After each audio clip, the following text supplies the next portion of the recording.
When she burst through the front door that evening, I could tell something was different. Her face glowed with a kind of joy I hadn't seen in months. She didn't even close the door properly before she ran straight into my arms, laughing and shaking all at once. "I have good news," she whispered against my chest, her voice trembling with excitement. For a moment I let myself believe everything was okay again. That maybe the distance between us, the silence at dinner, the late nights, all of it had been temporary.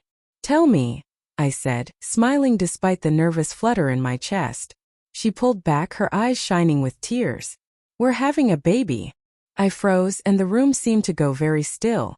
My arms dropped from around her waist as my mind tried to process the words. A baby. Ours.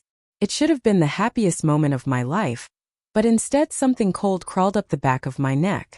I forced a smile because that's what she expected, and pulled her close again, nodding as if I believed it. "That's amazing," I said quietly, but the words felt heavy. She didn't notice. She was already talking about names, about how long she'd known, about how the doctor confirmed it that morning. I nodded along, each sentence echoing in my head like a dull bell. That night, she slept soundly beside me, one hand resting protectively on her stomach. I stared at the ceiling, wide awake. I kept replaying the last few months, the business trip she said lasted longer than expected, the strange messages she'd been quick to delete, the perfume that wasn't hers clinging faintly to her jacket when she came home one night. I wanted to believe her. I really did. But the math wasn't adding up. We hadn't been intimate in almost 2 months before that trip. "Work stress," she'd said. "I'm just tired, don't take it personally." I hadn't pushed her.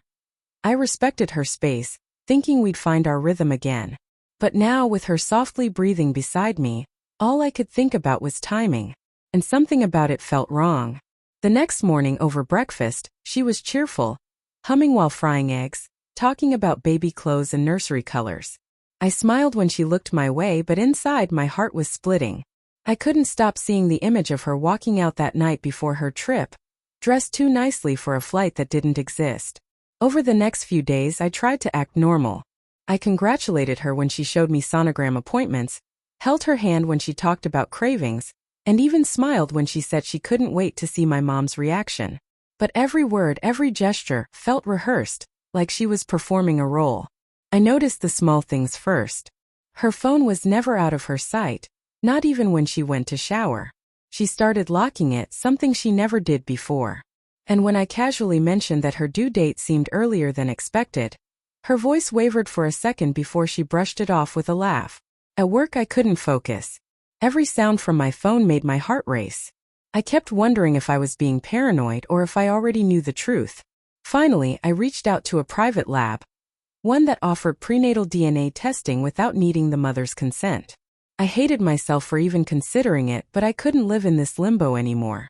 I quietly collected a used cup she'd left in the sink, packed it carefully, and sent it with my own sample. The wait felt like torture. Meanwhile, she seemed happier than ever. She sent me pictures of baby cribs, asked if we could repaint the guest room, even started calling the baby our little miracle. Every time she said those words, I had to fight to keep my expression steady. At night, when she fell asleep, I'd lie there watching her, wondering how someone could sleep so peacefully while hiding something so cruel. When the results finally arrived, I sat in my car outside the office, unable to open the email. My hands were shaking so badly I could barely tap the screen. But I had to know. I took a deep breath and clicked. The words blurred for a moment, but one line cut through everything. Probability of paternity, 0%. I don't remember how long I sat there staring at the screen. My chest felt hollow, like all the air had been sucked out of me. It wasn't shock. It was confirmation. The kind of truth that doesn't hit. It just settles heavy and cold until you can't breathe. That night, when I came home, she was already waiting at the door with a smile. "Guess what?" she said. "I told my mom today." She cried, "She's so happy for us." I looked at her, at the woman I thought I knew, and realized she had no idea that the world she built on lies was about to crumble. I remember standing there, the envelope still in my hand, my throat dry as dust. She was talking, something about baby names again, maybe about her mom's reaction, but her voice sounded distant, like it was coming through water. I interrupted her mid-sentence, my tone calm but colder than I intended. Can we talk? She froze, blinking, her smile faltering. Of course, she said, setting down her phone. What's wrong? I sat down at the table and slid the printed report across to her. For a second, she didn't understand what she was looking at. Then her eyes widened, and the color drained from her face. What is this? She whispered. I didn't answer. I just watched her, watched the panic rise behind her eyes as she scanned the words again and again. You tested it? Without telling me. Her voice was trembling now, a mix of fear and disbelief. Yes, I said quietly, because I already knew something wasn't right. And I needed to hear it from the truth, not from you. Her lips parted, and for a moment I thought she might come clean. But instead she tried to turn it around. You don't trust me, she said, tears filling her eyes. You've been distant, cold, and now this?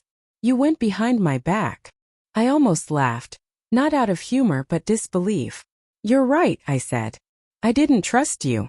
Because my wife, who's carrying another man's child, doesn't deserve it. Her tears turned to pleading. It was a mistake, she cried. It only happened once. We were fighting, I felt alone. I stood up, the chair scraping against the floor. Stop, I said sharply. Don't insult me with excuses. You made your choice the moment you let someone else touch you. She tried to grab my hand, but I pulled away.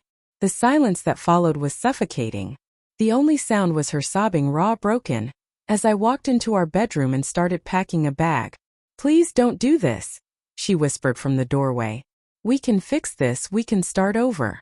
I zipped the suitcase and looked at her one last time. No, I said softly. You can start over. I already have. As I walked out the door, the weight in my chest didn't feel like loss anymore. Felt like release. Sometimes the truth doesn't destroy you. It sets you free. And as painful as it was, I realized that I'd rather walk alone in honesty than stay chained to a beautiful lie.